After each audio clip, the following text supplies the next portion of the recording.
గురుకులాల నిర్వహణలో రేవంత్ ప్రభుత్వం వరుసగా విఫలమవుతుంది. మంచిర్యాల జిల్లా మంత్రి వివేక్ ఇలాఖాలో ప్రభుత్వ పాఠశాలలు గురుకులాల్లో వరుస ఘటనలు చోటు చేసుకుంటున్నాయి. కోటపల్లి ప్రభుత్వ కస్తూరిబా గాంధీ విశ్వవిద్యాలయంలో విద్యార్థిని మిస్సింగ్ కేసు మిస్టరీగా మారింది.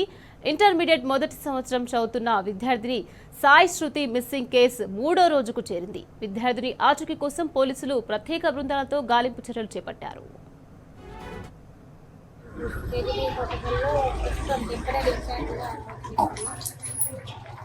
మా దగ్గర ఒక అమ్మాయి ఇంటర్ బైపీసీలో జాయిన్ అయింది. సాయి శృతి 38 రోజున జాయిన్ అయింది. జూన్ 30 తారీఖున 2 డేసే ఉండేది మా స్కూల్లో.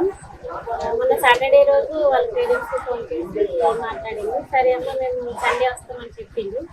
కానీ ఆ రోజు అమ్మాయి 4 o'clock నుంచి మార్నింగ్ 4 o'clock నుంచి సండే 4 o'clock నుంచి కనిపించలేదు. వాష్రూమ్ వెళ్ళింది అని పిల్లలు అన్నారు. వాష్రూమ్ అమ్మాయితో పాటు ఒక అమ్మాయి వెళ్ళింది వాష్రూమ్. ఇద్దరు కలిసి వాష్రూమ్ వెళ్ళొచ్చింది, మళ్ళీ పడుకున్నారు. తర్వాత 4 o'clock వెనుక నుంచి వెళ్ళింది. ముందు నుంచి ఎక్కడ సీసీ కెమెరాలో ట్రేస్ కాలేదు అమ్మాయి. బ్యాక్ సైడ్ నుంచి వెళ్ళింది.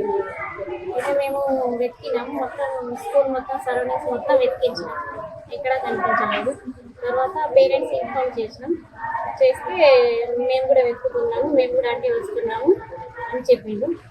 తర్వాత మళ్ళీ పోలీస్ స్టేషన్ కూడా కంప్లైంట్ ఇచ్చాము, వాళ్ళు కూడా వెతుకుతున్నారు.